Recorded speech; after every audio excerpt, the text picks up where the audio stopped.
meditation. We'll stand for our meditation. And we'll have the sheet that's been appointed.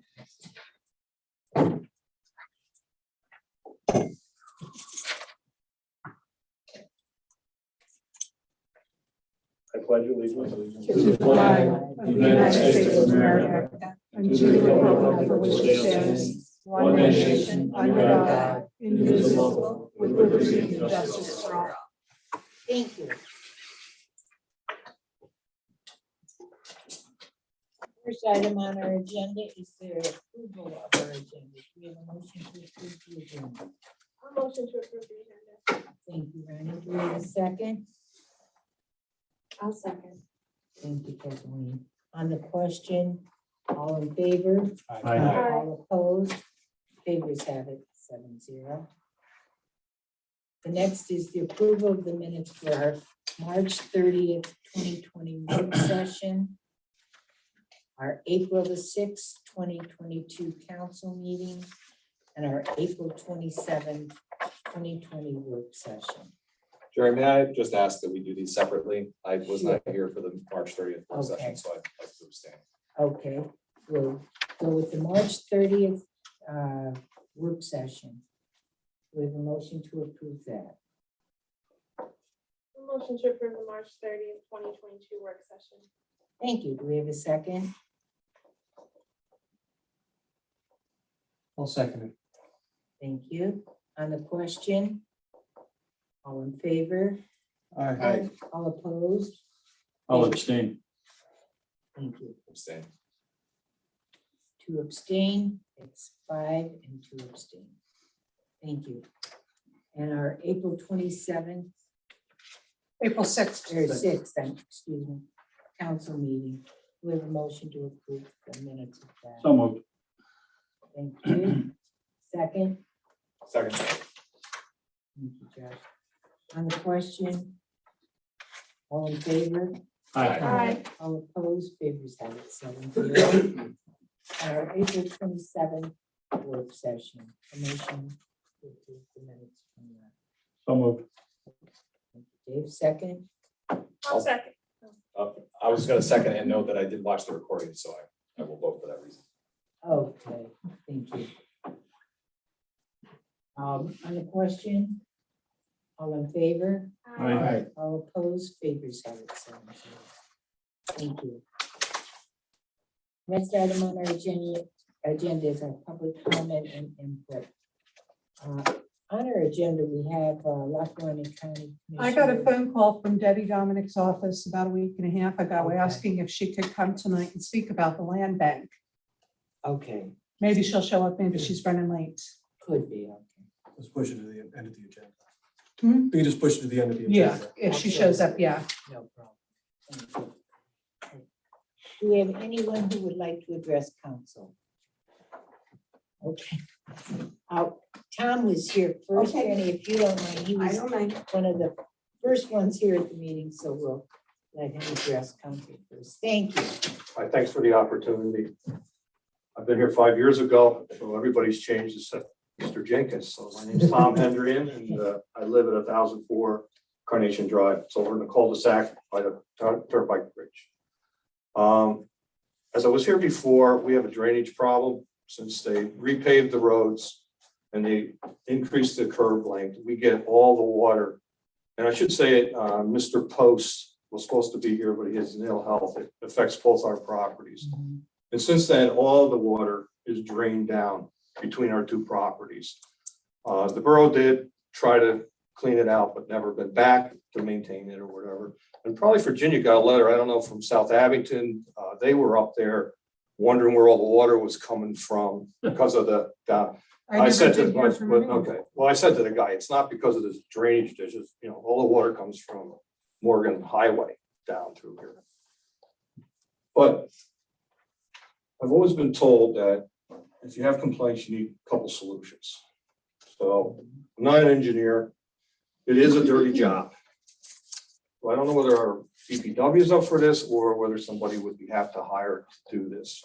Two solutions would be, it needs to be cleaned out properly and either put the large rock that you see that PennDOT uses on the side of the wall to slow down the water. When this thing gets moving, it's a river coming down between these properties.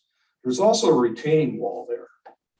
And it's eroding this. Now, this retaining wall is going to come down, whether it's next week or 10 years from now. And then the borough's going to have a big problem because that's going to affect Mr. Post's land severely. It's going to come down. It could wipe out, I hope not, my arborvitae, which is a privacy. That needs to be addressed. The other solution that we can say, and this was one a long time ago, they do have, I guess, these galvanized funnels that can be put up because there is a trough there that's macadamized when they did it. That you can funnel this in, and then Mr. Post and I are totally agreeable to run a 12, 15-inch black pipe down right between. You don't even have to bury it because it's hidden enough that that would take the water and get it away from that retaining wall.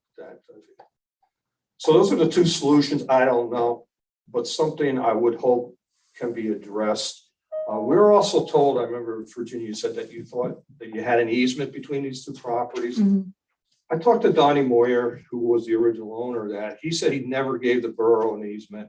So if the solicitor can, and if you do, Mhm. we would like to see it. No hurry, whenever they would have that deal, but, Yeah, I don't know. I know that there were easements set up throughout Floral Park. okay. So it wasn't that Donnie would have given the easement. It would have been set up in advance. Well, I But I don't don't know know. whether it would show. I've had my property surveyed and he has, and usually on a survey, it will show if there's an easement by somebody there. But that neither here or whether to do it right. I know on Tulip Circle there, between my other friend, you did it the right way. You did an easement and they drained all that water. I don't know whether that has to be done or whatever, but if, in the near future, if you could take a look at it, definitely, I'm too old to do it now. I used to maintain it. I can't do it anymore. It needs to either the borough to come, and try to clean it out a little bit. But I think the bigger problem, it has to be addressed somehow, or the wall's gonna come down. Just simple as that. And then then the borough's gonna have a big mess. I'll be happy to get the engineer out there tomorrow to take a look at it. Okay. Or maybe even Friday, because we're expecting rain on Friday. That might be a better day to go look And at he it. may want to talk to Tom too. Well, I've talked to all the engineers. I don't know if Bob's still the engineer. Yeah. Yeah, we've been, Virginia, we've been doing this for 10 years. Yeah. And I it's don't never been remember- addressed a property. They came the one time and they cleaned it out, and that's the last time they ever repaired. I don't remember a retaining wall, so I do want to get in there and make sure that that's addressed, because I Yeah, well, didn't remember that. It's a being big, part of the issue. when Donnie did it, it was a big boulder deal, and it's starting to come down, so, And Tom, the property is 2004 Carnation Drive? no, 1,000. 1,000. Yeah, It's it's between over in the 1,004 cul-de-sac. We're in the middle of 400 block. It's between 1,000. Whoever did Tulip Circle or Floral Park was a nightmare to ambulances and everything else. I got they have GPS. But I appreciate you all listening, and Thank you. hopefully, Virginia, thank you. Thank you. Okay, we can get a result for you, Tom. Thank you. Okay. Annie, would you like to? Sure. Oh, okay. Good evening. My name is Franny Jones, and I've resided in Clark Summit most of my life and in my home since 1972. In all the years I've lived there, I've rarely complained about things going on in the borough until now. Please do me a favor. Take a walk around town and see the trash and the broken sidewalks and the weeds growing in the gutters and the drains. Take a walk down Powell Avenue, Center Street, Bedford. These are just examples. Explain to me why ATVs are allowed to be driven on neighborhood streets, because we have them. But my main concern is the traffic on Electric and Division Street and the stop signs that people don't heed. I sent a message to the police department over a month ago requesting the placement of a police patrol car to help curb the speeding and the cars that don't stop at stop signs. Sometimes even the school buses glide through the signs. 10 parts, one right after another, was on my message. Now, I don't sit around and watch out my window, but I am on the corner and I can tell when they don't stop. It happens in the beginning of the year for the school, early in the morning, and then at the end of the day, and sometimes at night. Why do we even have ordinances and traffic laws? I never got a response from my message or a call to my phone number. We've had this problem several years ago, and the visibility of a police vehicle was a big help. People got the message.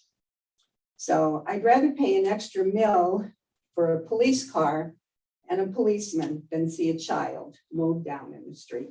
So I'd like an answer. Why nobody called me? I was off for a while. I I don't know if understand that was happened then. I don't recall. Your specific complaint. I know 2 quads in the area that we're talking about. We addressed the one. The other one I can't identify. I have a suspicion of who it is. And in respect to the time frame of electric division when it comes to speeding, I was just talking to Councilman Jenkins stuff here. And over on Haven Lane, I know it's a racetrack I there. know, I West know. Grove Street, the school West zone, Grove Street. and we have I know. Oakmont, we have Powell, Bedford Street, which I'm trying to address every morning. We've been out every morning. And it's a window of about 10 minutes to 8 to about 8:15, where all these cars are, they're high school kids, quite frankly. They're going to school and they wait too long for the alarm clock. Some are kids. Yeah, Some are not. and Some are the parents, because I've seen. yeah, and teachers too. Yeah. So you're correct. So they're just blind for the stop signs, and we're out this morning over in Green Haven. We're on West Grove Street this morning. We're planning on doing it every day. But there's about 9 spots that we have to be in for these 15, 20-minute windows. We're trying to spread it out. I wasn't aware of any complaints of running the stop signs at Electric Division. Absolutely. But I know over Napa Decibel's another one. We've got complaints over there, so I'm trying to get them all. But I could probably use on this one because. I would appreciate it, because it's not good. And I mean, sometimes in the middle of the night, if I wake up, I'm at that age, I can hear them running from Winola Road all the way down through the street. They don't even stop. They don't even stop. You might as well take the stop signs down, put in a glide through. Now, what would you say this is the most? 7:30, between 7:30 and 8:30 in the morning. It's about the time I'm talking. And then after school and in the evening, They must fly by Franny's house and then come up and fly by Haven Lane. Yeah. That's gotta be the path, Yeah, you know? yeah. but the ATVs are really bad. They're really bad. They're really hard to catch because you don't want to chase one of those things and someone get hurt or killed, as you know, there's just every day there's someone's getting killed on all these things, and I personally don't feel. Now, we did find the one, the other one I can't sure. If we found it, didn't actually catch it private. I know where it's at. We spoke to the owner, and apparently when they're not home, these kids are doing this stuff. I heard it was a family down on Marion Street. So that's off I of think we're close, Electric but not quite. and up on Division, Yeah, but you're- up on Division.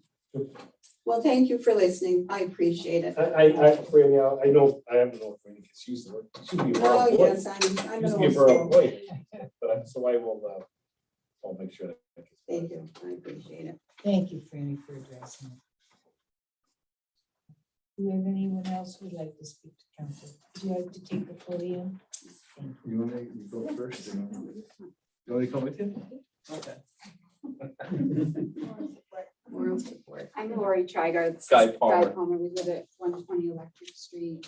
I've lived in Park Summit for about 12 years now, and never really had any complaints until recently. One of my neighbors has a burning permit that is good until December. And now he hasn't been burning the last couple of days, but it's really causing an issue for me. He actually called the police one night because we didn't know where it was coming from, and we smelled the smoke before, like year before, so, and never knew where it was coming from. And I have asthma, sinus issues. Actually, my doctor, I don't know if the police or whoever would want to take note of this, because, or I could read it to you, whatever. Well, You can actually give it to her. on the Okay, microphone. and we've made our concerns known with Virginia and the police and the fire, I sent an email, I think Virginia was gonna have the fire chief call or address, I never heard from anybody. He but- went out there within an hour of, well, when Guy came in, he was out there within an hour. He verified they had a permit. He verified that they were within all the safety parameters. And he's been out again, when was it, Friday? Because I think you called about, or somebody called about it still being smoking, and he went out and he said it's not smoking. It's still smoldering a little from the night before, but he required that they put it out because Yeah. we did have There's a burn ban. Right, Well, exactly. We had a burn ban over the weekend.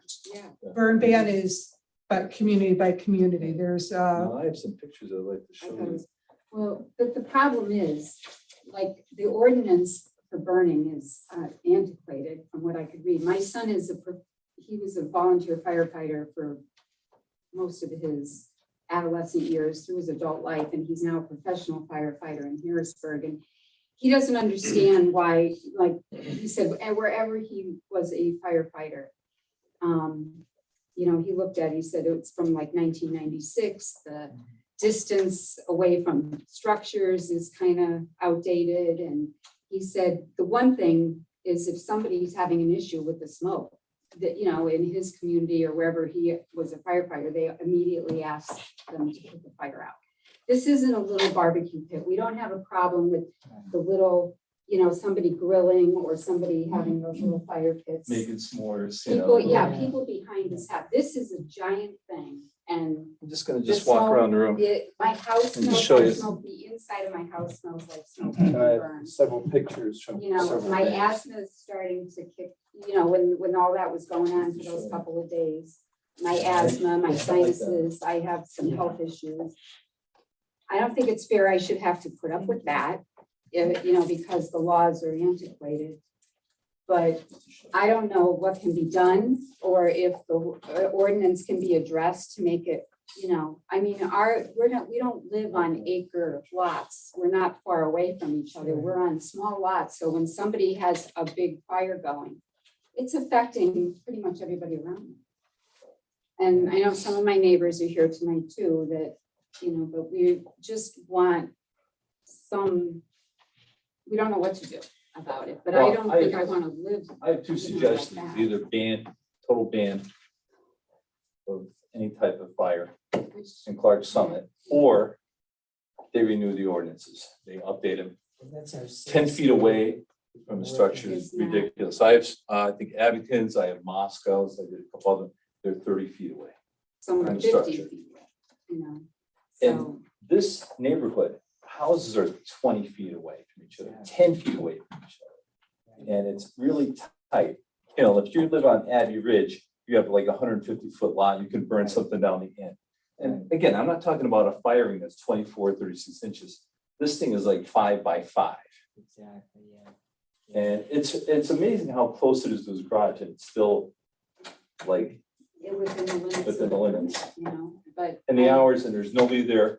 Yeah, by the time they go up, it could be out, it's not smoking as bad, it's not police, it's not patrol. Well, I think it should be. We go up there, but when we ride, Yeah. they have to have a hose out, there has to be a person standing nearby. And they have to, and when we go up there, they're there. Yeah. I mean, I can't fabricate something. Yeah. No, it's. And I have a lot of just- pictures I know, with nobody by there the may be place. some flaws. I'm- But Right, with I'm the talking ordinance, about the that could be nuisance addressed, that, but Until why- that happens, I had thought, a suggestion that maybe because when they issue these permits, the fire company issues them for the whole year practically. I'm thinking, why can't they just do it 1 or 2 weeks at a time? And then I know some families have these little pits that they buy at Lowe's and Home Depot Right. where That's not- s'mores. Now, we have one right across the Right. street from us, And it and that, doesn't- it does, you But can't even What tell. I'm saying is that they can have those, but these pits that you're talking about, and we can articulate in the ordinance properly. Maybe just, there's no reason to have a permit all year. They need to burn something particular. Yeah, they Or limit even the size. like, or the hours, Yeah, or like something. Their hours are limited, but it's all daylight hours. Yeah, I have pictures of it burning at night too, if you want to see. And Yeah, how I often? think up to 9 Well, o'clock. when he got the permit, it was like 3 days straight until the burn ban went in. And then, Oh, once that went in, he obviously stopped. so he just got this permit Yeah, not that long yeah. ago. But Yeah, it's he good. told the chief, the fire chief, when he was there on Friday, that he was done. That he had accomplished whatever he wanted to do. So hopefully your specific issue is resolved. Doesn't resolve the potential problem, but No, because Hopefully he's, got it. like, we took a walk last night, yeah, and he's got the thing full, ready to go again. Yeah, make sure that it's full, leaves ready to go. So I have a I- question. If we were to revisit the ordinance, it sounds like the size of the pit that he has is an issue for you, but is it the size of it, or is it, if there was limited hours? What do you Well, I think is think a something? look lot at of all things that. have to be, but the size primarily for like the proximity of the homes. I would That's- like to see personally the permit expire instead of all year. Right. you know. And that's the way it 2 reads now. weeks. Yeah, It 2 is weeks actually instead of 12 one. months. Yeah, They it's- want to it's burn good to something and understand. they could come for it and say, I'm gonna have it done in 2 weeks. or something, a week. Well, and that's a viable option in some scenarios. And that's something that if we did address an amendment to the ordinance, we'd want to consider. For people that are having a little fire pits in their thing, you don't want to make them come every 2 weeks and renew You it. get those chimmery So things. that's why I said if they're different, we need to consider, there's a lot of things that need to They be can make an considered. exception. for the small. Oh, I have in your packet a sample of the current ordinance, just so that you know what we have. And I can be more than happy, I was doing some research today, I'd be more than happy to forward some sample ordinances that I found from other municipalities in Pennsylvania. Every one of them's a little different, Right. but if you wanted to look at them, I'd be happy to Can forward I them. ask, did you say it's full of leaves? Yeah, right Is that now. what he's been burning, is leaves? Wood. All and- this Wood, leaves, all sorts of things. Well, because it seems to me, it would seem reasonable that there are certain kinds of things we don't allow to be burned. We collect leaves in the fall, we bag them up and throw them away in the spring. No one should be burning leaves, in my opinion. Right. You can discard them another way. I don't think we want people burning garbage. And you guys, when we trim stuff, you come and pick it up too. you know? No, So we don't bush- take yard waste. No. Not yard waste, but like branches. Branches. Branches Yeah. cut, they have to be under 2 inches diameter and less than 2 feet in length. We will take it. Anything bigger though, we can't take. So we're definitely going to look into this one. Yes, you We need to, if you could appreciate revisit, it, you know, yeah. update It's it. just- Exactly, It's just an issue for me, health-wise, when you Right. read the letter, that, I have a lot of sinus allergy, asthma issues, and that Right. just aggravates it. So, and it's in the house, like my house smells like smoke when he is burning that. Well, So, I don't think you're the only residents that have this issue. That's why we want to really make sure we get it nailed down and get it corrected so that you don't I have to go through appreciate that. it. Yeah, I appreciate it. Thank you. You're welcome. Thank you. for coming in. Is there anyone else who would like to address us? It's an electric street. We're all here. We're all here. I'm Beth Perry. I'm at 119 Electric Street, and I'm just kind of here to reiterate that we don't care if you have a little neighborhood bonfire, because we all go to them and we have a great time, a lot of camaraderie. But this big burn barrel that this guy has, the stench is unbelievable. And it really is a problem. And as Franny says, I'm right at that stop sign. In fact, I came and asked to have that stop sign put in when my son was 3 years old, because the nicotiners were whipping through there. And it still is a real issue. And I know you have a lot to address. I totally understand that. We will definitely on my list, as a matter of fact. Okay. That I really appreciate. I can't stay there. No, we understand that. We understand it. Just a presence would be really, really helpful. We are a tight neighborhood. We have our own Facebook page. If somebody needs something, we're all in each other's houses, on each other's decks. We have a lot of camaraderie. So when something goes on that's particular, it's a rarity, and this is a rarity. So it really does need to be addressed. On that subject, I have one more thing. Sure. In 2009, my dear neighbor, Dorothy N. Gates, passed away. And she lived next door to me. and she was lovely and kept her property really pristine. Since then, and it's now 2022, Bob Graves is the owner of the property and he does not take care of it. I have to call the borough every time the grass gets up to my knees on his property. He has boring bees that they have migrated to my property. I've paid hundreds of dollars to have soffits removed because the boring bees have invaded my property. And I have asked him a myriad of times. I've actually gone over and put some pesticide in there. His whole front porch is infested with it. I look out my window and I see the same radiator and boards and branches, and it's just a mess. It's a mess. And it really is hurting our property values.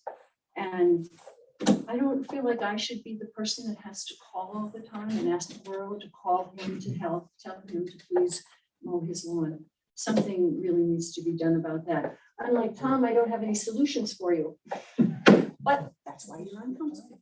Well, that's for sure. So thank you so much. Okay, thank you very much for addressing council. Do we have anyone else who would like to address council? Everybody already Frank from Carnation Drive. My issue, and other people also, the park, the water park. Now it's collecting garbage. I was walking, I went in there tonight, and it's not loaded, but there's garbage in there. With the recycling picked up every 2 weeks. If it's windy on Wednesday night, tonight, you're gonna get the garbage in there. Exactly, Oh. right. The I don't want, no sense mentioning, one neighbor said, you know, it's a mess. He said, I used to pick up, I'm not doing it anymore. Right. I said, well, relax. The DPW will come Sure. once in a while. I started thinking, that's easy for me to say. Yeah. I wouldn't want to be a DPW guy sent out in. My point is there any way we could get that water? It's putrid. It's disgusting. It looks like it's disgusting. Yeah. And half the, I don't know what you call it, flowers and brush, they're all broken. They're just laying. It's a mess. Yeah. When you drive by, it doesn't look too bad. You go out, look in there, it's just murky, mucky, horrible. Like Tom said, like he's got debris wherever it is or something. You can't even see the mouth where the water's supposed to come out. Yeah. It's just all, it's mud. It's just mud. And I don't think it's fair to send the guys in there. I think we should have it tested. Yeah. Yeah. One time I was walking and it was either DER or DEP, I don't know which truck was there. I Okay. approached the guy, you know, what are you doing? He said, somebody called, complained, he said, I'm testing the water. Oh, He said, I'll tell you right now, I don't even have to test it. It's loaded with mosquitoes, larvae. I said, well, no, in the winter, doesn't everything die? He said, oh, no, they never die. The oh, larvae never dies. Soon as you get a couple warm days in the spring, everything multiplies. He said, if you get a couple of warm days in a row, you're gonna have a nightmare. Now between that and the ticks, more and more you read the paper, I'm just asking, could we get a test? Tested, and I apologize, I was writing a note for, The water park, Carnation, tested for what? and bacteria, mosquitoes, ticks, larvae. Yeah, what's now? Yeah. yeah. Because wasn't Yeah, that West Nile local? virus is tested routinely by the county, and they are in fact doing it now. They have, last year, they did find some in Clark Summit. There was not any in that park though Did they specifically. test it? Yes, They did test that part? yes, Okay. absolutely. Well, I That was the think you're guy, I believe that was the guy that you talked to. Yeah, that was about They 3. did find it over in, behind Center Street, Center and Marion, in that area where the creek Yeah, but when runs. he tested it, that's before the water was made to build up. Now it builds up. Before it was just running through. Well, that's the other thing. It should be flowing through. If it's backing up, we might need to check it and get it cleaned out. So I'll take a look at it. It only flows through when it's so high. Like if you go there right now or 2 weeks without rain, you'll see it's muck. It's muck. To say it at best, Yeah. it's a mess. That's it. Oh, there's one more thing. The corner of Carnation and Rosebud, is that a person or a borough on that? Park? So No. it's an empty Carnation lot. and Rosebud, no, that's private property. We don't have any property there. Because now it's being used as a dump. The neighbors are just dumping grass. clippings. Carnation and Rosebud? Yeah, right up for me, about, right at the end of my block. Jen, can you take a look at that when you get center out and about? Thank you. No, Corner? going up Carnation. Well, Carnation, right. So you're talking about the right-hand turn on Rosebud that connects with Gladiola? Yeah, there's a big empty lot. okay. Yeah, And Was it ever cleaned out? Was it Oh, ever? never. Well, okay, that's, okay. but if people are dumping there, that's illegal. There's something. Is it, what is You it? still have the grass property owner to be it responsible for garbage? it. No, clippings, brush, stuff like that. I'll look at it. Yeah, get some pictures and we'll talk about it. Yeah, no. Yeah. Because I asked the old guy, I says, he's my friend. I said, why are you dumping it there? So why are you dumping it in your yard? You know, because I see him walking across the street dumping. He is dumping on somebody's private property. Yeah, I will look into that. okay, that's it. Thank you. Can I second Marty? Can I second? Because I live on Carnation Drive and Right. that was a pet peeve of mine. You sold us on a rain garden that turned into a swamp. It's a swamp. It's, It's horrible. It is. If I lived across the street here, I'd be here every day. Yep. It is horrible, a rain garden. It's never been maintained. Again, another pet peeve. We have the sign with everybody's name, beautiful and the thing. The walking park, I mean, they have a walking trail, it's destroyed. Nobody's ever touched it. Well, drive by and see if you'd want to live next to this thing. And as already said, now, it hasn't been maintained, and now it's been there, what, 2-3 years? The silt is built up where it's supposed to drain, it's supposed to go from one little pond to the next pond and then down. And now the silt is halfway up on one of the drain pipes, never been maintained. And it's a mess. And I guarantee you, there's mosquitoes. I talked to the lady that lives next door who happens to be a federal judge, and snakes, varmints, he's right, it's a mess. it is, no, it is. It needs to be on a rain garden, when the state and the $90,000 that it costs us taxpayers to do this thing, it has to be maintained. So you just don't dig holes. Well, that's probably what it should have done. Dig a hole for $30,000 the way it was, put some rock in it and it would have been fine. But we got the government to give us all the plans. I talked to Art, who starts, I'm not maintaining this. I'll help you plan it and buy the plants and all that, whatever since then. And then I guess the Boy Scouts or whatever, they came and they mulched it one time. Josh Or was out, somebody volunteered, I think. Josh Ark was out there. He Yeah. was paid by the borough to maintain it beginning of last summer with a written recommendation. At that time, he said everything was working fine. He Okay. just did what Yeah, needed to be Virginia, done. when I came to the last meeting, you said you called Josh. Yeah. He said it was fine. If he lived next door to us, Yeah. he won't say it's fine. Yeah. It is. His maintaining was he got a bunch of Boy Scouts or some volunteer kids and they threw a bunch of mulch in. And it that all was washed it. out. And it all washed down and it's in there. And that's what's mucking it up now. It's supposed to be a drain type of thing. And it's just, You think if a kid went in there, he could get out? No. I don't think so. well, I don't know how you can't have it fenced. You know, if I go to Walmart and buy an 18-inch fence, by what I get from the sewer thing, you read the ordinances that you guys sent, I need a fence around it. This thing's a 4-foot hole with water in it with a basketball court next to it.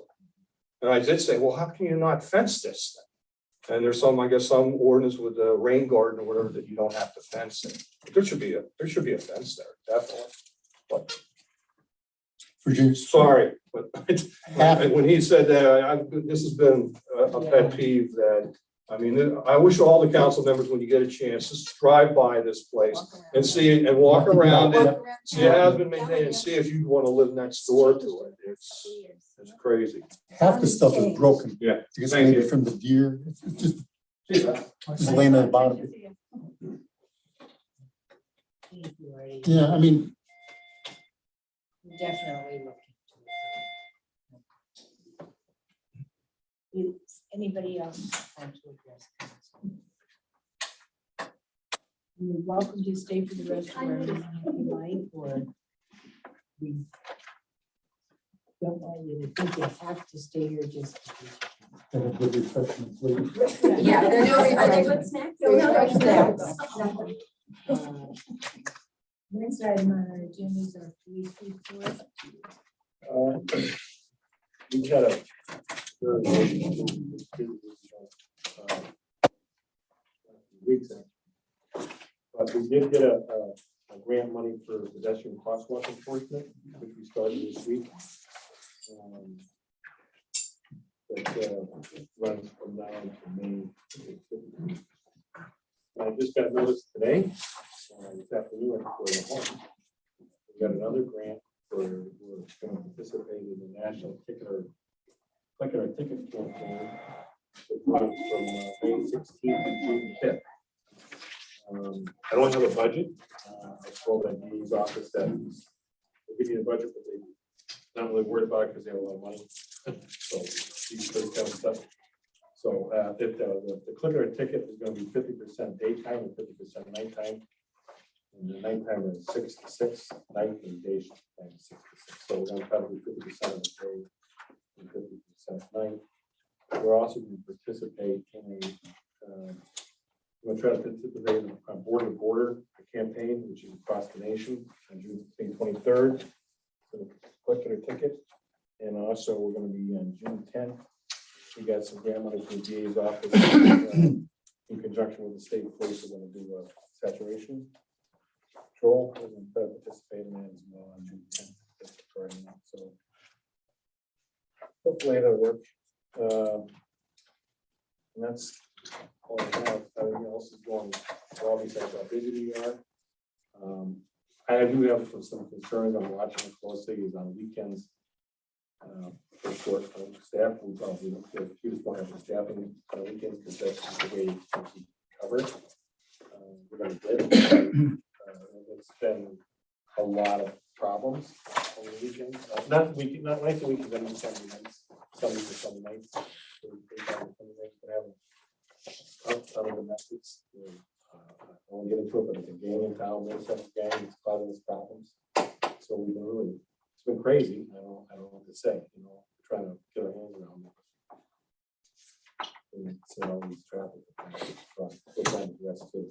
The traffic complaints, as I was talking to people earlier, it's this window of about quarter to 7 to 20 after 8.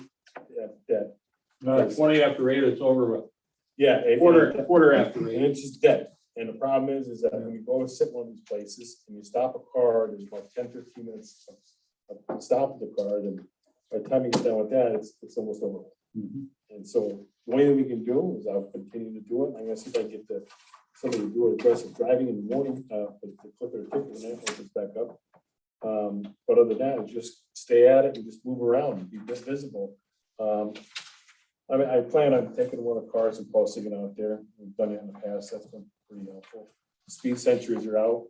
We're using those.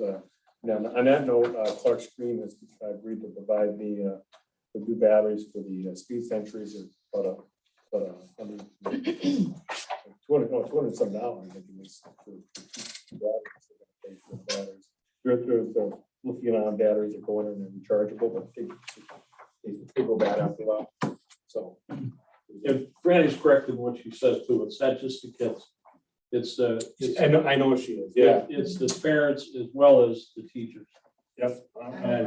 I feel bad over there on Grove Street because that 15-mile-an-hour speed limit over there, that's a joke. We were there. We had an officer wing this morning there every day this week. But we've been over there, and we'll continue to go over there. But I do want to address these other issues on electrical division. Yeah. And as you know, there's only 2 cars on in the morning, so we both go out. It's a shame you can't have one on each end and get them coming both ways. Because I think you'd really make an impression on the traffic. You talking about the West Grove? Yeah. Yeah. Well, then and there's 2 guys on and they're both there. Yeah. I mean, it's the same way on Willow Road. If you sit on Willow Road at 5:30 in the morning, you'll get people coming down there 75, 80 miles an hour. And you just go, They do. where are they going? Now, the speed sentries, that's where it comes in handy, because that records all that data. Yeah. And well, I agree with you. There's a I would say call them a handful cars that do fly. Yeah. On Winona Road in the morning. Yeah. And that's a problem, you know, but it's not a lot, but that, like you were mentioning, but there's enough out there. Oh, yeah. But we also have the same problem on North State Street, they come in the morning. Yeah. And also on South Avenue, well, I didn't call it Green, but South Avenue. Yeah. Coming from Waverly, they're coming flying down towards Scranton. Yeah. And it's the same Yeah, excuse. we're trying to get They're up running early. late. Yeah. Everybody's running late. We'll get up early. Well, if you want to see some great speeds, it's Fairview Road coming down Fairview Road. Oh, yeah. In the morning. Chief Yarns, I got two questions. Linden Street, you got a sentry over there. Did you get Yes. any data for that? Yes, we did. I got data down there, I did it both ways. Put one on one side of the street for a week and the other one I put there for 10 days. And I'm from with you, the highest speed I got there was 36 miles an hour. Welcome, I think I shared the data with you guys. Yeah. The highest was 36, the speed limit is 25. You know, the bulk of the vehicles, if there was anybody, I think there was 180 over the speeders between 25 and 35, which isn't, you know, a lot, because but one of the problems is if you're gonna write a citation for that kind of, and stand in front of a magistrate and say, this guy's doing, first of all, we can't, we have to read 11 and over. So I think honestly, what's going on over there is the road is 18 feet wide. It's got a curve in it, and the houses are sort of close out to the roadway. So anybody doing 25 or 30 miles an hour, there's an impression they're going really fast. It can be spooky to be out there walking a dog along the road, you know, and a car goes by 20. I think it's exactly what's going on. I mean, I think the speed should be slower, but I don't think we can make it slower because I think that's not close to goes 25, right? It's still on. It's 20, right 25. now it's 25, I yeah. don't think you can legally go any slower than. I don't Oh, really? I don't think, maybe we can look at PennDOT's regulations, but that 25 is the lowest unless it's a school zone or special speed limit. Yeah. Falls has 15 miles an hour on one road, but that doesn't But make that it could, legal. that could be, private developments can do that, private road, it's a private road. And I'm not sure if that, where your house is, if it's a private road or not. But, well, maybe I'm wrong and if we can reduce it to 15. I'll research it with PennDOT and Yeah, 'cause that- let council know. I mean, I don't think the speed sentry relies, you know, I was out there for a week, we had them both directions, and the thing's pretty. Anytime anybody wants something done like that, you let me know, I can put that speed sentry out there, and it's hooked up to the internet through the cloud. And you can always get a report, and I can even give you access to the machines, and you can log on, look at it, and it's up to date, you know. And, at our work session last week, we were talking about the fact that you would turn it off, the speed that the person is traveling. So, because a lot of times they see the speed and then they slow down, you know. You can shut the display off, so it doesn't come on at all, but it's still tracking speeds. Still Right, tracking, yeah, right. yeah. We know that. When they slow down, it's already picked up their speed anyway. Yeah, I mean. No, not necessarily if you see it far enough ahead. Okay. I But mean, no, Chris, if it's I did turned shut it off off, over on Linden Street. I if did it have it just, on. yeah, I did have it on initially, but then I shut it off. There you go. There you go. Because you had suggested. that. Yeah, So I shut it yeah. off. no, You can because do it right truly, if from- it's off, people You think can it's do it right done. from the computer. There's right no from the work. click of a mouse, you know, and it sends it to the machine and it tells it to shut off, you know. I So- noticed that on Winona. Right, yeah. Nope. Yeah, I have it set, like, so it doesn't come on after 11 o'clock at night. It stays on all night. But the slow displays after 11. Because, I don't know, it saves the battery a little bit. You know, get a little bit more, a couple more days out of it. But also, it's like you can set it, we have it set so if somebody going over 75 miles an hour does the display. There's been cases where people try to race the machine. And then they go, hey, that's science, see how fast you can go, you know. Yeah, so it won't go any higher than 75. So, I mean, that's why I program. You can program it up to the speed you want. Right, yeah. There's all kinds of settings. But essentially, like, you know exactly when the most cars are going through there and when the traffic is. Yeah, it counts the cars, so it gives you the volume. And it gives you, it breaks it down. We can go down to as low as 15 minutes increments. And it gives you the speeds and the whole idea of it is you can look at it and go, oh my gosh, between 5 and 6 in the afternoon, that's when there's a big bulk of speeders there, and we'll go over between 5 and 6 in the afternoon and park it. But Dave's right, there is speeding on Woodall Road in the morning, 4:35, as well as, I wouldn't say a roll up, but they're usually the ones that are speeding pretty fast. But they're on North Abington Road as well as North State Street. Sure. Is it all possible maybe we could just, at the times when cars are going by, just maybe just put a police car there, just to kind of make the residents feel a little bit safer that way? Because I know those folks from Linden Street were here last month and they were pretty vehement about. Yeah, I could, with Linden Street, I could do that, but I can tell you, I'm just gonna tell you, there's no enforcement ability for me over there. The highest speed is 36. And that was one car, and the rest are all between 25 and 30. And I did send you guys a copy of it. I can send you one for the other lane going the other way, pretty much the same. Yeah, we had that The at the data's last the meeting data. at the work session. The data's the data. Yeah. I mean, the Bob, data's if the you data. didn't get it, he might have sent it to the wrong, to your old address, not the right one. So I'll forward it to you tomorrow. It says it all Are you exact up. suggesting just the car sitting there? Like Yeah, to show- something that to make, so people would be slow Yeah, an down. empty vehicle with the dummy in the front seat. Yep, That I can do moved that around to tomorrow. some of I these plan on doing areas. that. Everybody knows it. But the speed sentry, it's a useful tool, and if someone wants, I could allow them to have Say an that. account and look at it, I couldn't live. and they can look at reports. Now, it stores all the reports and it has the addresses in there, like Winona Road and by, Sure. West Grove Street, it has all the, so you can look up the last time it was there and see what the speeds were like. And try to, Oh, how you can get them on Grove Street, Chris? well, it's a 25-mile speed zone is where I have it up by the bridge. It's not there right now. I haven't moved it. It's actually on the road. But I've gotten them in the same time frame in the morning, between 4 and 6. To do, but nobody's around. Not that matters. Yeah. But they're doing probably the 50s coming down that road. I haven't really had any super high speeds. I think I got one of the ambulances coming down there because it takes a picture of the car. So it does. It does take a picture of the car. Oh, yeah.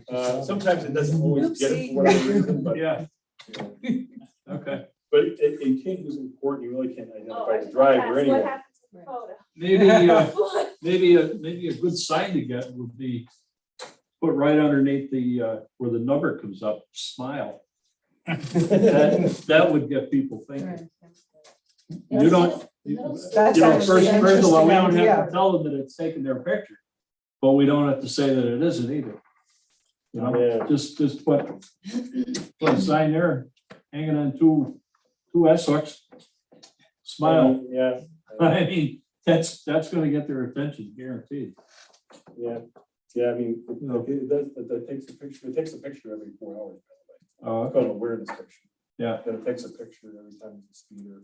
It also takes a picture when they try to tamper with it. Oh, Somebody was over there banging on it one day over West Grove Street. Oh. Recently. really? And that was some kids that Yeah. were slapping the side of it. with Yeah. And took their picture. Oh, yeah. So we had a conversation. Well, good. Yeah, that's good. And one last question, Chief. You said you had some staffing issues on the weekends. Is that sort of temporary, or do you need to get some more part-timers?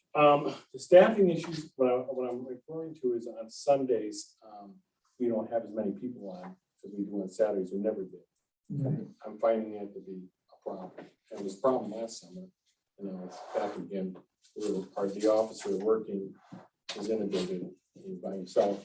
So there's only one police officer working? Yeah. Um, But I don't know what to say. I mean, it's just, we're down in Scranton sometimes. We had, on Friday night, we were down there on Scranton. We had a guy that was on meth. And we were taking him down to the hospital and the ambulance was in front of him. He jumped out of the back of the ambulance. He ran through Scranton. Scranton had to help us for a little bit, but they were busy. And asked us to look at it. So we sent the other car down there. There were 2 cars in Scranton running around looking for this guy. We found him over the sheets. Brought him back up to the hospital. And in the meantime, there was a rollover accident on the Morgan Highway. And then there was a fight over the car. So it all came in at once. And, but there was 2 guys on, and I'm not recommending at this point to hire, put more guys on, because that doesn't happen all the time. Right. But, my concern would be when there's one officer. It's kind of crazy. You know, I mean, we're fortunate we are getting some help from the departments, but Yeah, that's a very good thing. yeah, and that's what we did here tonight, and we have, Waverly, and I hear most of the night. They were here for a long time, so South Down, too, but they had their own problems going on.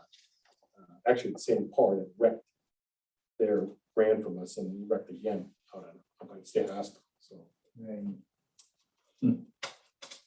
Well, if it continues, let us know, though. I mean, Yeah. it sounds like a problem if it continues, you know? Sure. I'm not ready to come forward with any yet, but I had some ideas that we could do it that wouldn't be real expensive anyway.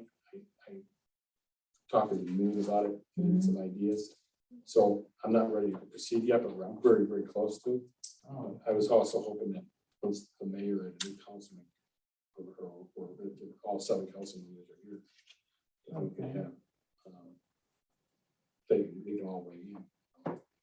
Sounds good. But that'll be soon, but I'll probably do the personnel committee first. All right, thank you, Chief Vance. I just had one thing. You mentioned the crosswalks. I just wanted to mention, I'm just aware of many small, like middle schoolers. They're walking in groups right on State Street often between like Talbot's and State Street Grill. So I just was gonna suggest if that's an option, that little strip there. What was that? Between Talbot's on State Right. Street Grill. I mean, on State Street, down to State Street Grill. You talking about crosswalk enforcement? Yes, because Yeah. there's tons of groups of kids now. They walk to Manning's and that little strip right there is. Yeah, busy I've been now. finding it, that they usually come out during lunchtime and then in the afternoon. Okay, That's what I'm finding, because I'm trying to use the resources the best way I can.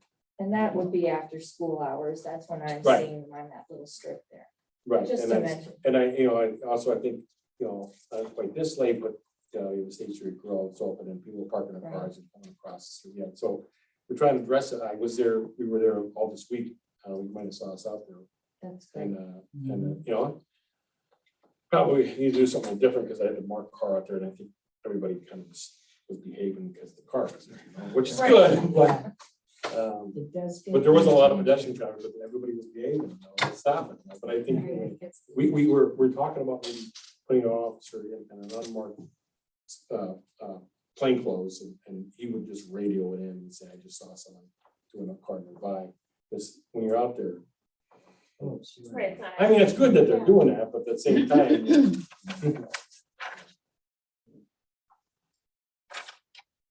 So it's been crazy,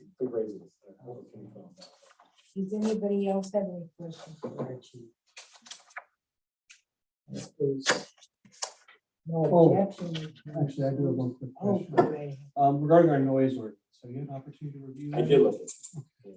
What do you have, anything you feel about it or any sort of? I think you and I talked about it, and like, you called me, we talked about it. And in principle, I'm not against the idea. I think our officers could, I'm pretty confident use their discretion. I don't. Way sometimes it's subjective, you don't know, from one person's ways is not another person's. Ways, Right. So I've always felt like anytime there's like these kind of complaints of dog barking and so forth, I always told the officer, at least give them one warning. Because then they know, they're on notice, And if they do that, you can document it, then, if there's a problem, that next time, see, well, we talked to once before. Maybe we should fix it. So that would be my only suggestion is, provide a warning first time.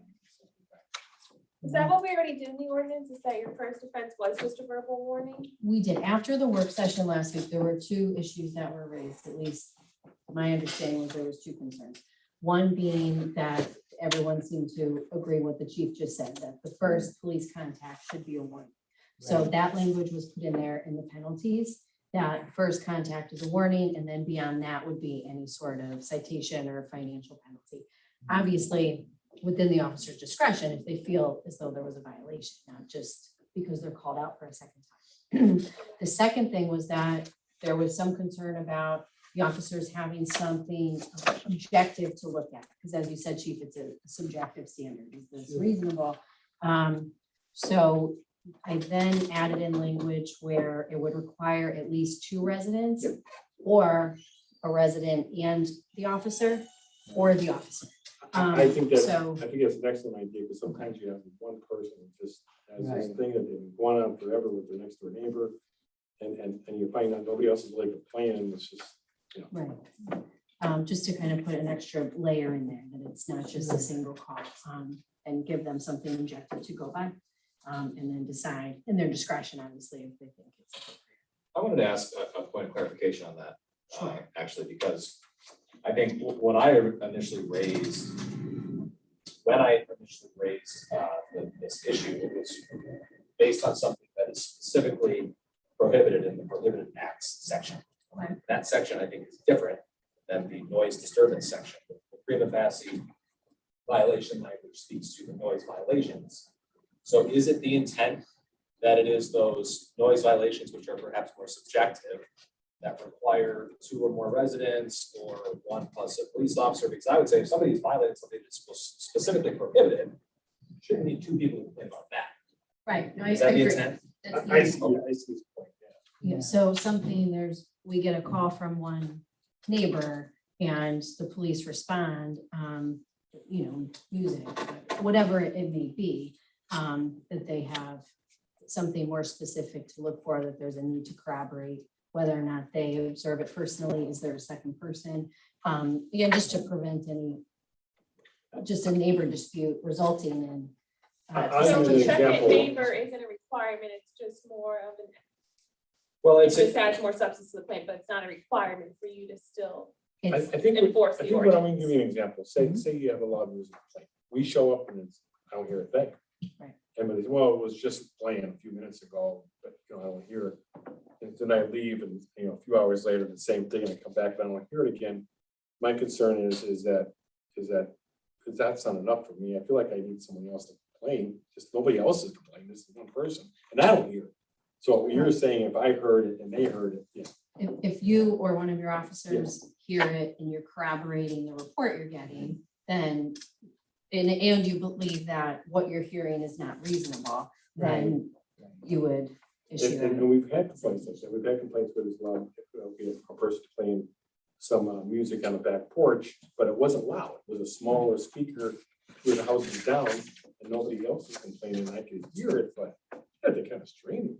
I mean, I don't know. I think there's a difference between those kinds of situations, those complaints though, and something that's happening between the hours of 10 PM and 7 AM when it's specifically prohibited. That's what I'm driving. I know, when I heard you say that, I understood. Chief Jones, I have Mr. Mary Claire can jump in too. The burden of proof here, prima facie evidence. So what exactly does that mean? I mean, does that mean that you have 2 neighbors and they say that someone's making disturbance and that is, annoying them? They contact the police, you go take it to the district justice, just based solely on the testimony of the 2 neighbors. Does that establish a violation of the ordinance? Or is this, I kind of a little bit confused by that, because I know you have burden of proof, you have beyond a reasonable doubt, preponderance of the evidence. But when it says prima facie, that's fancy lawyer language for on its face. So does that mean that like a neighbor, if your neighbors don't like you, that means that you can't have, go in front of the district justice and say, you know what, I didn't make that loud noise. Or I'm gonna call my other neighbors and I'm gonna say that, my noise wasn't that bad. And that's my only concern with this. I mean, can you kind of explain it to me? I'm just a little. Yeah, I mean, lost. it's a tough one. I mean, I think maybe you can elaborate on it more, but I feel like I would hope that our guys would read through this and see. And I know what you're saying, because that is a concern. But I've had problems with neighborhoods. I can think of a half dozen in my head right now, where it's the same people over and over again. And when you're over there, it's just. Chris, can you talk up a little bit, please? I said, I know what he's saying. Sometimes it's a part that these neighbors that are disputing, and it's the same ones over and over again. A lot of times we kind of weed through it. And you kind of get the gist of it when you respond enough times, I guess. But I don't know the answer to that. I mean, if it's 2 people complaining and they've made enough complaints, and the way I understand it, they have a right to have a hearing, with their neighbor if it seems It's enough. And we haven't had, If it's articulated. we haven't had one of those before. I mean, do we have like an uptick in noise violations or people getting rowdier these days, or people moving into the area or something? We've had some complaints about the noise ordinance. It comes and goes, it's more, like most noise, it's usually in the summertime because the windows are open. Some people don't like air conditioning, have the windows open. They're outside in the front porch more than it is in the wintertime. So, and usually just about this time of the year, we're gonna have the pool parties and people in the backyard just complain. We get those quite a bit. And, they're usually pretty good. The parents usually say, it's enough, fight done, come in for the night, but. So like 95% is, I mean, if the police come, they talk to somebody, I mean, the neighbors can kind of work it out among themselves, if they just. Yeah, I mean, yeah, we've had them, like, where Oakmont comes to mind, where there's a pool party there every so often, and the kids are out late at night in the pool.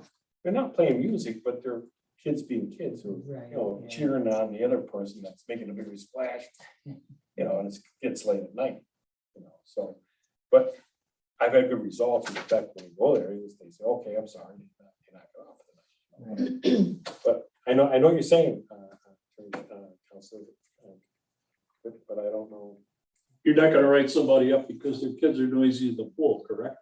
It would be a long haul before we did that. Okay. Because it would, it'd be a lot of warnings, a lot of discussions about it, trying to get a feel for it. One thing we try to tell these people, like you have to go to court. These complainants have to show up for court because I don't hear it, I don't witness it. One of the things that both Judge Gibbons at one point in time and even Magistrate Keeler have told me, they don't necessarily like us being a complainant for a aggrieved party. If you're in a neighborhood, I don't live there, so I don't hear the music. I just drive the police car go by and I keep going and I don't hear it anymore. And I drive by. And some people don't mind the loud music because they're part of it. They're having it's a neighborhood party, whatever. Right. And they don't mind it. So it's if the aggrieved party needs to come forward and they need to come to court and they need to follow up with it. If they're not going to do that, then there's really no sense of me. I'm not grieved. I'm okay. I can keep driving and go on the next road over. It's quiet, So that's my only point. I tell these people, like, and once you make a complaint as a neighbor, it changes the relationship forever. And as far as going to court is concerned, that's warning. I have a question, section D, number 3. Am I reading that correctly? Okay. Page 7. This is what he's referring to, the same thing. Am I reading that correctly? Okay. I mean, I'm fine with it. Yeah, but it's not Okay. legal. So it's- Unfortunately, I checked That's where I was going to get to. that it's something that yeah. Okay. it needs to be nuanced, that it can't be borough-wide. We dealt That with was a this mistake on my with part. PennDOT when we passed our Jake break ordinance. Yeah. So I'm gonna forward that tomorrow. We're just gonna change that one sentence to reflect our ordinance, our current ordinance, because that is the only regulations that we can put on Jake bricks according to PennDOT. Okay, so. They can use a Jake breaks coming down the south. So Woodall Road is still gonna be limited. Yeah, we don't have a choice on that. Okay, That was and always an issue. Probably Grove Street, Yes. and how about the Summit Hill? The hills, any hill, once the pitch exceeds, I don't know How the many number, degrees? but so many degrees that we can't regulate Jake bricks. Okay, So and that's already been covered in that ordinance Okay. 10 years ago. so we're still basically okay, no Jake breaks for the state. Earl Street, oh, Absolutely, well, when they get to Earl Street, then they can use the Jake break out Woodall Road. exactly. I was real happy with the. I know, I know.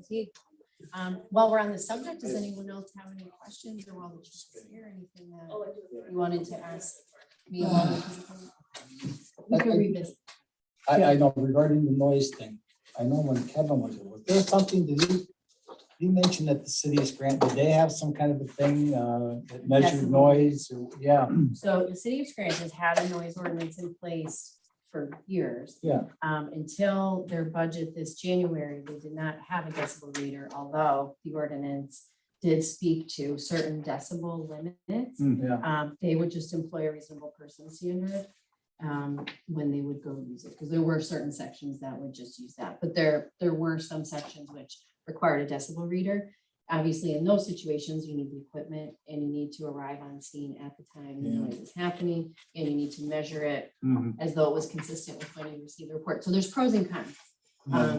It's objective. Well, that's whatever the reason, that is. that's the reason I bring it up, because Mhm. otherwise it's very subjective. It's objective, but then the stars sort of need to align to gather that data at the time it's happening. So what my goal with adding in that prima facie section was to give something objective, so that it's not just, I got a call from one Yeah. person. So that's what I was looking to do without getting into requirements regarding particular decibels. Yeah, if we had decibel levels, then we'd have to have each and every officer trained, certified on that meter Yeah. plus the meter, and then have the meter available Yeah. to the officer that happens to be A lot of responding those to the call. devices that we calibrated periodically. Yeah, every They so weren't often, working right, yeah. functioning. Well, I just bring that up, but as I mentioned to Bob, when somebody was speaking there, was that you may have an instance where it's just neighbors that just don't like each other. Yep, yes, And yes. So like, oh, Dave, he's making a lot of noise. You should have been here like 5 minutes ago. That's why she needs. And that's why. I Oh, bring up absolutely. about the, That's Absolutely, Eric. Meter. I agree with you. Right, Yeah. and that was the point of bringing in where the officer has to observe it, agree that it's something that's in Sure, yeah. violation, Right. or have two residents that are saying something that's consistent, and the officer still believes it's a violation. So nothing in this is seeking to take away officer's discretion, just as with any criminal statute or ordinance or whatever it is that they're responding to, traffic infraction, there's always some officer discretion when they're arriving. How did this topic arise? I know we're talking about it now, and you had to go and write something up like that. What prompted this? We initially had it, and then it wasn't ever approved last year. And Josh is the one that brought it up, I think, in what, January? I raised it a couple months ago Yeah. because there was something happening between the hours of 10 and 7 Right, that should not be. yeah. And I said, I thought we had an ordinance. on Yeah. that, and Turns So out we one did was not. drafted. It was never approved. Yeah, So it was not- The was never situation approved. that was going on in my neighborhood was not one of these subjective ones. It was very clearly out of the hours where it should have been happening. Yeah, So this is a slightly simplified version with a couple things added in from the version we had, but there was one drafted. It was maybe 2020, and then it sat, so then we decided So to it's never revisit it active. and see if council wants. do you recall off the top of your head, Virginia, what it says for the Jake breaks? What our ordinance says? It just, it matched, I mean, it worked, it was coordinated with PennDOT, so it says where we can, where we can regulate it. Does So- it say specific areas in the borough? It, more of where you can't. Oh, There are okay. specific areas that you cannot regulate it, Yeah, otherwise you okay. can. Well, currently it's posted from North State Street out to Citizens Bank. Right, Then it's from Manola Road, which is near Florence Street, to Marion Street or some of Right. that area where the top. And that's all we can do as far as state roads. yeah, the Morgan Highway, we couldn't do anything, right? And There was And no I section. of only Morgan asked Highway. that question, I only inquire that way because the fire equipment has Jake brakes on it. And they are primarily in use all the time except the winter. I believe Oh, well, that's, you'll Yeah. find that They fire don't- trucks are amazing in the vehicle code, exempt from almost everything there is. Yeah, I was Even gonna with say, they restrictions. probably are, but Weight, the only height of reason they don't use them in the winter time is because it causes the fire truck to go into the skid using the Jake brakes on slippery roads, so they're automatically turned off. And, we don't use them in the winter. if you don't, this is just me asking this question, if you don't have to use a Jake brake in a vehicle, why do you? And I don't know, I'm, On account of because you got big pipes on the truck, you got 6.5-inch pipes, Mhm. and it really does make a hell of a roar. when and you- so people when do you- it because it makes the roar? 9 out of 10 times.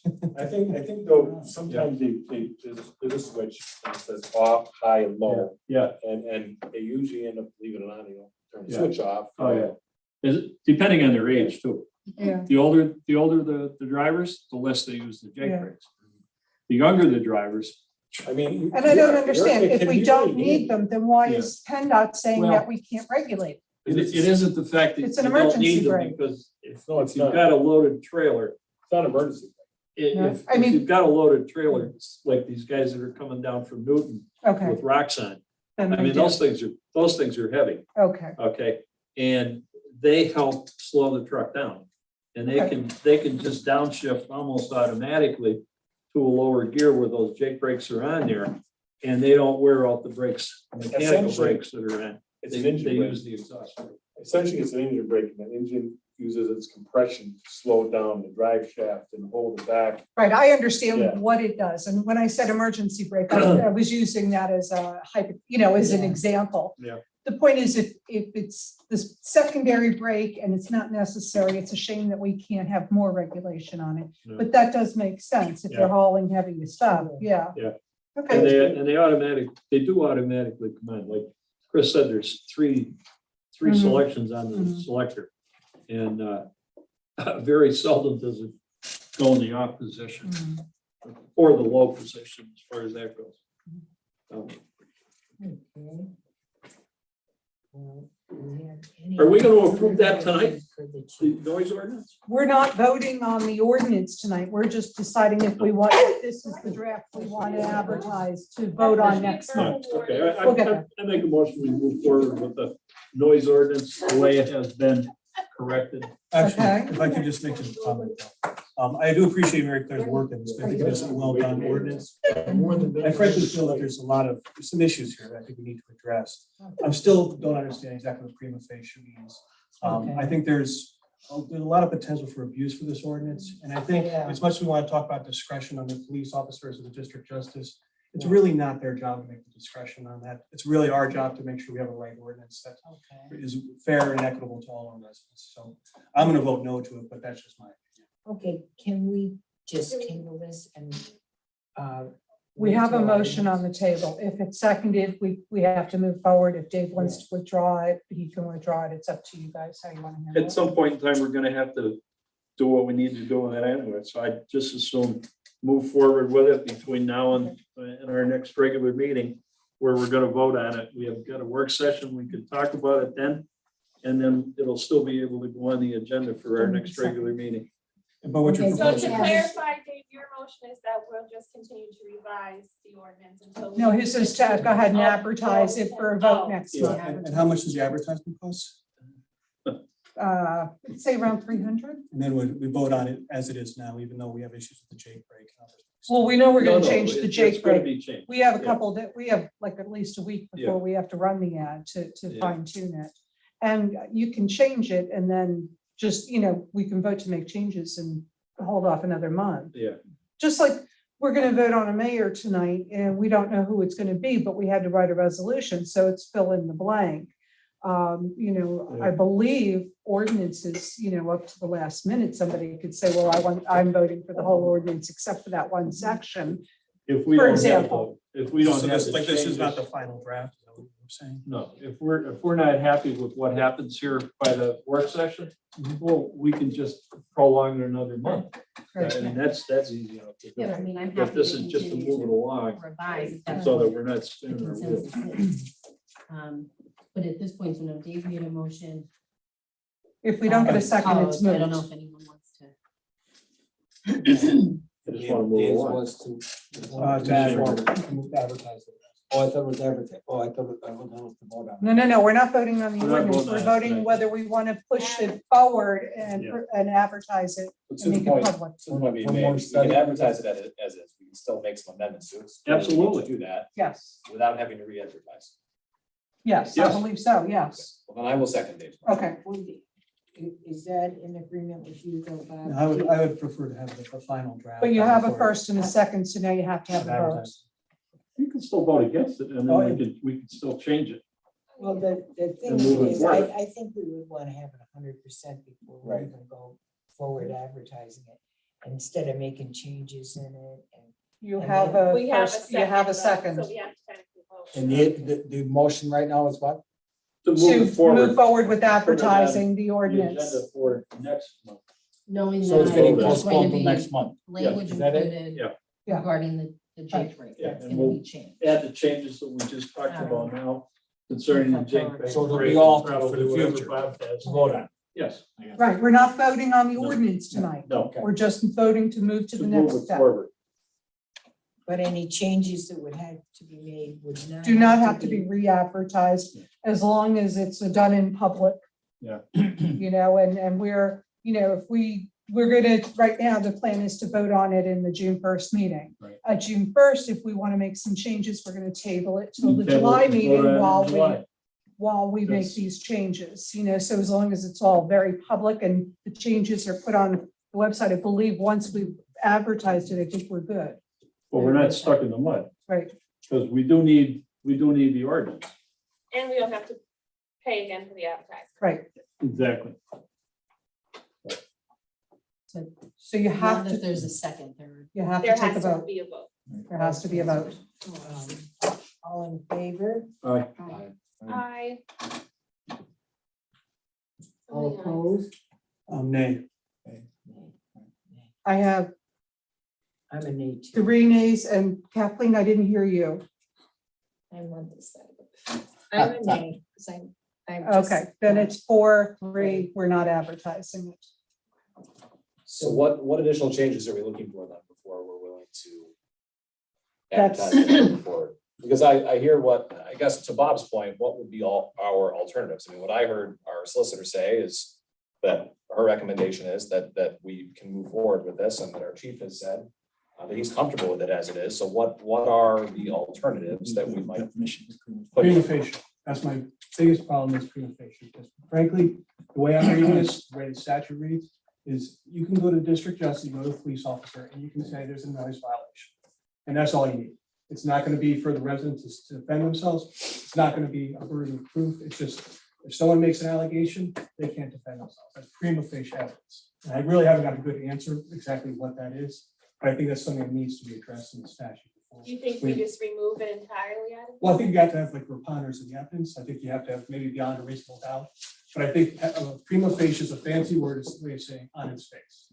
So if I don't like my neighbor and I get my friend who also doesn't like my neighbor, I go in front of to Chief Yarns, I say, there's been noise violations.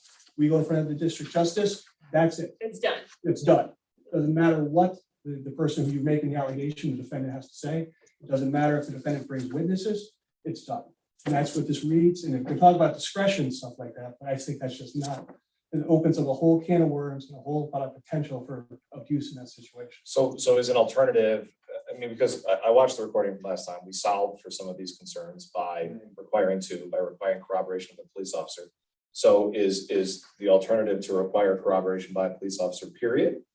That's what I'm wondering. I'm wondering, okay, there's an objection, but what is the solution then? Well, I think you got to change the standard of proof. I think it has to be preponderance To of the what? evidence beyond a reasonable doubt, like any other constitutional right. But you're not going before a judge.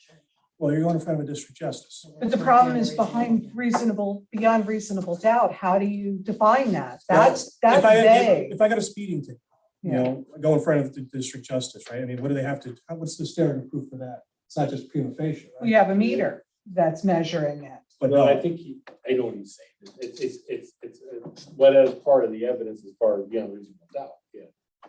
I mean, effectively, we're gonna Must- fine people $1,000. Must conclude, the magistrate must conclude that,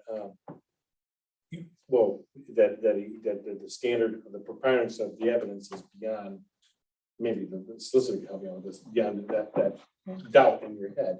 Sure, and I mean, just to clarify, again, when looking for what I thought was wanted, specifically from you actually, was objective standards. And when I looked at other noise ordinances in neighboring municipalities, the way they articulated that was exactly how I have it here in terms of prima facie. So what my intention wasn't putting that in, and my understanding of the intention of other ordinances is that for a police officer's purposes, when they are looking at it, if these things are present and they agree, then you have the ability to enter the citation. When you go before, I mean, to say, if we put in here beyond a reasonable doubt, I don't understand how an officer could ever act on it. Before a magistrate, generally, your standard is going to be prima facie, but let's assume, so I think And again, and if a noise ordinance is not wanted, then council could certainly vote against it. Or if you could certainly vote against it, and that's perfectly fine. But let's assume someone goes before a magistrate and the magistrate finds against you, then you do have the ability to file a summary appeal, because that's what this is, it's a summary offense. You file a summary appeal, and then you're before the Court of Common Pleas, and you're at a summary appeal hearing. So there is a very easy avenue for someone who, assuming all these things happen, that they're the victim of a vindictive neighbor, and there's a citation entered, even though it's not really happening. And then they go before the magistrate and they find against them and they feel that they can't defend themselves, then you file a summary appeal and you're before the Court of Common Pleas. So there is an easy avenue for someone that finds themselves in that situation, assuming that happens. I mean, just to I mean, explain. the judge has to find, or magistrates have to find, yeah, it's pulled out. Well, the judge has to Fine, also agree that, and in two of these scenarios, the standard is coming from a police officer observing it and agreeing that it meets the standard of something that's disturbing or unreasonable. I would expect a magistrate would find in the favor of a police officer that's testifying to that, because they've observed it themselves. So I'm not sure if the scenario you're concerned about is the one where it's two neighbors, where let me call my friend and say, you're also hearing this. I don't know. That's what it sounds like maybe you're concerned. Yeah, my general concern about this again is that we have all these questions, okay? This is not a clear type of a statute. And as I said, prima facie, I've been practicing law for 20 years, okay? I have no idea why we're saying that prima facie violation, okay? I do prima facies with pretrial stuff, like when you're doing a civil action. What it means is on its face. You present evidence showing that you have reached a burden, or you can present testimony, be that two neighbors saying, I heard that noise, I heard that noise. That's prima facie evidence. In a criminal case, we do a preliminary hearing, that bounds it over to the Court of Common Pleas. The judge is going to use the standard that's appropriate for them. I mean, this is for purposes of, this is an offense. Yes, on its face is this an offense? Yes, well, that's for purposes of the officers. That was the goal, was to give them something objective to implement. Yeah, I think I understand what you're trying to say is like, but it's prima facie noise violation. So all you have to do is present that evidence, and then there's a noise violation. And I don't see maybe I'm missing something here, because it's a serious. There's fines here. This is this could cost people money. This could be used as a weapon against neighbors. You could use that against people you don't want in your neighborhood. I just see a lot of potential for abuse. I have some questions about it. I think we need to answer those questions and have it more clarify it before we move forward. And whatever the specific concerns are, I left last week believing that there were two specific concerns, and then I thought they were added in, but it's not for me to vote on. It's not for me to accept. I'm just presenting this to you. So whatever council feels they would like. And I will just say, again, But I I'm wasn't happy here, to I do watched that. the recording, I heard those specific concerns, I can see that they were addressed. Mhm. And so from where I sit, it's somewhat frustrating that those concerns were addressed. We have an ordinance that it is the opinion of our solicitor, addresses the concerns that we have. It's the stated opinion of our police chief that he's comfortable with the ability to enforce it. And we have gone against both of those recommendations. So I would like to know what the path forward is here to get a noise ordinance on the books, because I am of the opinion that we need one. I'm in agreement that it has to be enforceable, but we have the opinion of our solicitor and our police chief that it is. So I'm unsure where we go forward from here. Is it possible just to remove section 7 then from the ordinance? Can't hear you. Say that Is again, it Ronnie. possible to remove section 7 from the ordinance, the prima facie, since that seems to be the big? That was specifically added because of the conversation last week. Right. I could remove anything or add anything, but that was added to address what I believe to be one of the two Those concerns. concerns from last. But yes, to answer your question, absolutely. Whatever, I mean, I'm doing this at the pleasure of council until council. Well, comes is back that with your us. only reservation at this time, is that? Well, I For think that the specific wording. jade break and the wording on this, but my other concern is just generally, Chief Yards, you've been a police officer for over 30 years, correct? Correct. And we never had a noise ordinance in 30 years, and we were able to deal with issues. And if people are abusive to each other, or is there a noise fence? We've had noise ordinances, yeah. There is stuff in the ordinances that cover noises, but they're measured. Not as prohibitive as what this Right, is. it's very open and it's times have based on changed, too. decibel levels, which Right. we Times don't have have a changed. meter. But even in the past, you've been able to bring people in on citations for harassment, obviously disorderly conduct, whatever, you've been able to remedy the situation, so we don't have to have an Oh. ordinance that. I'll be upfront with you, nine out of 10 times, we're able to resolve it that night or quickly. So it's usually not a consistent thing. I can see some point times where it could be consistent all the time and may be difficult, but I can think of basketball, for example, was one of them, but that's a different story. But I think that we're a lot of times I feel like as officers, we're out there, we're not just people going to arrest everybody. We usually try to work it out with neighbors because going to court changes your relationship that day, So we usually work those kind of things out. But I mean, I see some things some things in the ordinances which make a lot of sense, as far as loud exhaust systems and loud stuff late at night, working out in your garage, making all kinds of noise all night long. And someone doesn't want to, stop making that noise. Like I said earlier, I never run anybody the first time. We always go over and get them to stop, and they typically stop. Some cases they don't, they keep going and going. But Have you ever had residents or neighbors that kind of push you to, they want you to cite somebody? I mean, you talk about how the fact sometimes people don't want to go to the district justice. I mean, with a noise ordinance like this, they could cite to a certain paragraph to say, I want this person cited or something like that. I mean, would that take away the discretion of the police officer? I would hope the officers would use the discretion, and then if, like I stated earlier, 9 out of 10 times they'll stop. You talk about the 1 out of 10 times they may not. Is what you're talking about. Right. Yeah. If someone comes to council and says, you know what, unfortunately. Usually Chief Lawrence by isn't-" then, by the time we would write a citation, we're well into the weeds with this. We've been up here many times. I've heard it. Neighbors heard it. This person heard it. That person heard it. We're getting anonymous complaints about it, and that's usually where we end up getting the citation with the issue. When we get to this point where the whole neighborhood has had enough roll over it. I like the burning thing where a bunch of neighbors would come forward and we'd be over ourselves. Yeah, this is pretty bad. He's still doing it. So that's where we would step in and probably do something when we told him not to stop. But does it happen a lot? The answer is no. I've been here 30 years. It doesn't happen a lot, but it does happen on occasion, but not a lot. I've addressed some things with you. I told you there was a guy that hospital. Every morning would start his motorcycle to go to work. And he had a lot of exhaust, and he lived there next to the house, and he would always bother that one neighbor, but he would drive off and be gone. He was only there for a minute. So it wasn't loud enough that your window is open. I don't know the answer to that one because I didn't see where he violated any laws. He's starting his motorcycle.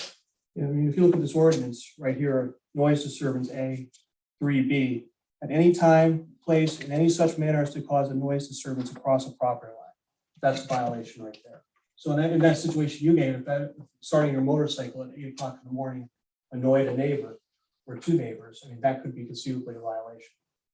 Yeah, I first of all, I think it'd be after 7 in the morning. Well, some guess it could not be in some cases, but I'm not gonna lie, I'm not gonna enforce that, because that's unless they're sitting there for a period of time, revving, where it's getting just antagonizing now. Now you're antagonizing rather. But that's what the ordinance says. So that's my concern. So there's some important things I think we can take out. I have no objection to noise ordinances. I just think they need to be done right. I think they need to be clear. I don't recall, I don't have, but then sometimes it's different between 15 seconds of noise and 15 minutes of constant noise.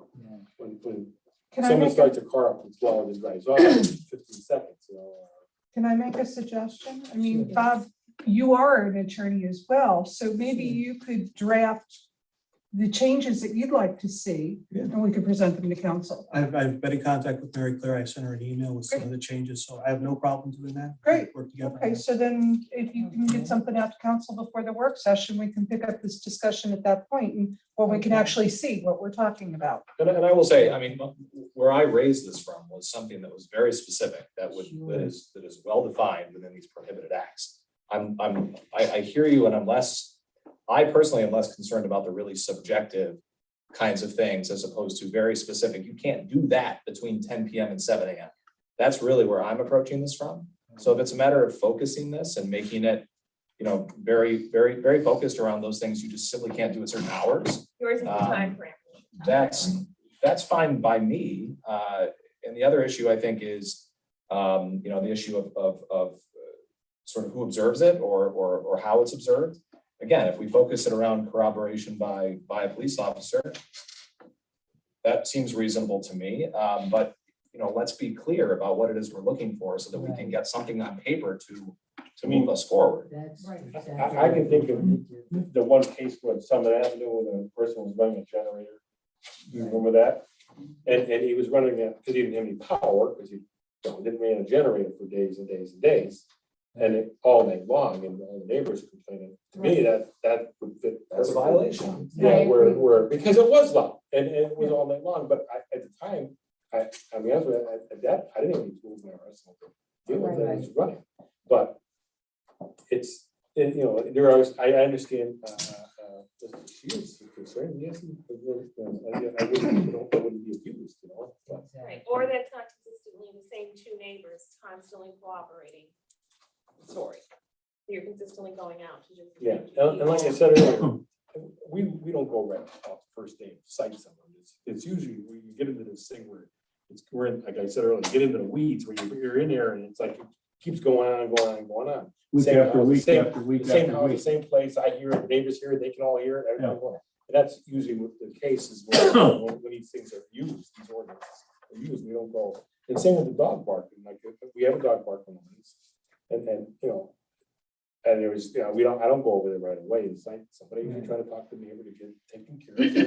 So it doesn't go on. And then I usually try to give them we give them a lot of leeway before we get to that point, And the nice thing about that is when we get to the court, I can articulate to the magistrate what we did prior to getting there. And then that's helpful with your case as far as how we went above and beyond it to resolve it. And I agree with Josh, the time frame is of importance, especially between 10 and 7. And I want to thank you too for all the hard work you did on this. And I'm sure during the training session, you wanna work together on this, you'll be able to come up with the exact wordage that then we can invest it into this ordinance and it'll be correct. That's the important. So we'll pick up this conversation later this month. Okay. Work session. Sounds good. Very clear. Thanks again for, all the, but working together on it. Oh, yeah, thank you. Okay, the next thing on our agenda is our bids and quotes. Jared, do you wanna, as the acting mayor, do you wanna dismiss the chief first? You are excused, Chief.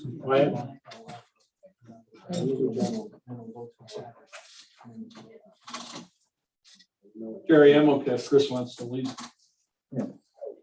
Thank you, everybody. Yeah. Thank you. All right. Thank you. Regarding bids and quotes, we don't have any for this month, but I did want to let you know, next month we will have 3 coming in. We have a piece of a lawn tractor from the DPW that's on municipal. We have the 2002 Sterling that we replaced, that the replacement just came in this month. Finally, a year later, that one we have advertised on municipal, and we have the paving project out to bid. So those will all be bid. Those bids will all be in. They're all due the work at the work session. So we'll open them all, review them all at the work session, and have a week to make sure everything's good before we vote. Okay. Thank you, Virginia. Next item is our Bureau Treasury report. We have a motion to approve the Treasury's report. I'll motion to approve. Go ahead, Mr. Kathleen. We have Kathleen And I'll and second. Ronnie second. There we go. Okay. On the question, all in favor? All opposed? Carries have it 7-0. The next item is entertainments to be ratified. We have a motion to pay the bills. So moved. So moved. Josh, second by Ronnie. Thank you. On the question, all in favor? Aye. All opposed, papers have it 7-0. Under old business, our sewer report for April. Anything to report on this, Jim? Everything seems to be going. Yep, just middle of the road right now. So just getting all the payments in, and then at the end of next month is when I'll send out the next Okay. batch. Good enough. But yeah, everything's going fine. The next item is our police regionalization. There's nothing to report since last month. Nothing's, the study is being conducted by our peer consultant. I actually am somewhat expecting that we'll receive that between now and our next meeting, based on the timing they gave. So we'll see what we have for next month. Okay. And the next one, our noise ordinance. We've already addressed. covered that. And the next is the planning commission on tenant parking. Yeah, we had that request about the tenant parking in Right. February. We asked the planning commission to look at it. And they didn't feel that there was any ordinance changes that could be recommended. And they felt it was a temporary situation that was being asked anyway. Right, and that, actually, no, it has resolved itself, so. Next item on our agenda is our mayor resolution. We had our interviews at our work session. And we now would like to make a motion to appoint a new mayor. Can you do them? No, you can stay, No, you no, I just don't know can't if I have vote. to You just leave can't them. vote, you have I to know I stay. can't vote, but I, you know, Whatever you prefer to. go ahead, then people can vote for it. Whatever they wish, Okay. I shall return, like MacArthur. We know No, you that's will. okay, no, I don't want. Thank you. You're not gonna influence play ball. Oh, there you go. Well, see what alcohol. Madam President, if we would want to start with any nominations to fill the vacancy from council members? Well, actually, if I could maybe say one thing, Mrs. Carey. I just wanted to say first, I think we really are very blessed. We had 4 great applicants. Yes, we did.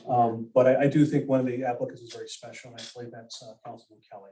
I think the fact that he has been mayor for 8 years, the fact that he has been elected by the members of the borough 3 times, and the fact he's a true gentleman and just a pleasure to work with. I would ask the council to vote for nominating Mr. Carey. Oh, I'm sorry, Mr. Kelly. Thank you. Do we have any other comments that would like to be addressed for nomination for our appointment for our meeting? I second completely what Bob said. I was second that vote for Okay. Harry Kelly. But I'll just add, I concur with Mr. Shields, and I think if Mr. Kelly is the one who is appointed, I hope that some of the other candidates may well apply to fill his vacancy on council, because there was some very good candidates. Sure. I agree with the sentiments of my fellow council members. Okay. So it sounds like you're ready for a vote. Okay. All in favor? Aye. All opposed? Papers have it 7-0. We 6. now have, 6-0. oh, excuse me, I forgot that we were missing 6-0. Okay, I'm gonna invite Harry to come back in. Okay, so we need to pass this resolution, and we're filling in Harry's name on it, and this is resolution 2022-05. Right. I'll make a motion that we pass 2022-05 resolution confirming that Mr. Harry Kelly is filling the vacant spot of the mayor, and to fill his unexpired term until the next scheduled election. Okay, thank you. I think I got that all right. Wait a second. I'll second. Thank you, Bonnie. All in favor? Aye. Aye. All opposed? Well, we don't have. We're gonna go 5-0. Maybe 5-0. Right. Still works. Am I allowed back in? Where we going? Yeah. Congratulations, Mayor. Thank you. Mary, right here. Well, to the council members, thank you very much, and I will do my best to do the duties of mayor. Thank you again. So now that we're gonna have Harry as mayor and we can swear him in tomorrow, do we want to open up, advertise, just like we did for mayor, the position of councilman to replace him? It would be the same term. It would be through the end of next year, whoever is running. So we asked the newspapers to please let our residents know that we are now opening a seat on council for the next year and a half appointment, if anybody's interested. And I will reach out based on the comments made here. I'll reach out to the other three candidates and tell them that they should strongly put their resume in. Okay. So Okay. will we repeat this process, interview, I mean, it's only 3 weeks from today until our work session, is that the plan that we would interview? Is that how you want to do it? Yeah. Yeah. Okay. So we'll have it open, we'll accept applications until Friday afternoon before, and then on Wednesday do the interviews, which is basically what we did with the mayor. Okay. Yeah. Yeah. Okay. All right, we're good. Okay, under new business, our civil service commission update. It just real quick, the civil service test is taking place this month, May 21st, Saturday, at the school district's admin building. We have 6 applicants for the test, for the written test, and we'll know by the June meeting how many are going forward with the orals. So just want to let you know, and the Civil Service Commission is meeting again tomorrow afternoon just to go through those applications and make sure they're all qualified. Virginia, do you know how soon after the written test we would do the oral exam? I would say at least a couple of weeks while we figure out where we're going to have them, who's going to be the, yeah. Your father-in-law hopefully will be one of them. Yes, he said he would, but he asked. And me if then we did. the chief will be one. Yeah, tell him somewhere mid-June probably. Yeah. Okay. Thank you, Virginia. And next, it's our finance committee. Did we want to go into executive session for that? Could we move forward with our zoning hearing? Do we need to go? We had an executive session last month about this. Do we need to talk more, or did you guys? On which? This was the request from the DPW. Right. It's in your packet. We met after our meeting last month. We had an executive session where we talked about their request. Right. They come to an agreement on an amount. Maybe we just need an executive session. I thought that was kind of the plan tonight. Okay, so are we going to do an executive session or reconvene tonight, or are we going to do an executive session and then vote on this next month? Well, we could actually vote on it Tonight, is it possible to do that? To adjourn and Okay. go into executive session? So we can And vote on it reconvene. tonight? Okay, so if anybody, because are we the going to do that after we're done with the rest of the meeting? Right. Yeah, Okay. we can finish up the rest of the meeting. So and for then- the audience, we will ask you to step outside for a few minutes, but we will invite you back before we close out the meeting tonight. But, Or do we want to do the executive session now, or do we want to do that? That's what I just said, Jerry I'm just sorry, said the after. zoning hearing for alternate. Oh, I'm sorry. I thought you said we do. She said, yeah. The Oh. meeting and then. Yeah, we're gonna finish almost finish the meeting. And then Joseph Riley. we have to Yeah, finish too. yes. The zoning hearing board alternates, I do need to let you know that Doug Craig, Bob Shields researched it, and Doug Craig is an employee, and the Ineligible. municipal planning code says he cannot be Oh. an alternate. How long is the executive session gonna take, you think? 3-4 hours. No. I just asked No him on longer than deadline. midnight. Just kidding. Oh, yeah, I just asked him on deadline tonight, because I was gonna have a few like follow-up questions Are after with we the new mayor and Gonna everything. be quicker. I think it would be a 5-minute.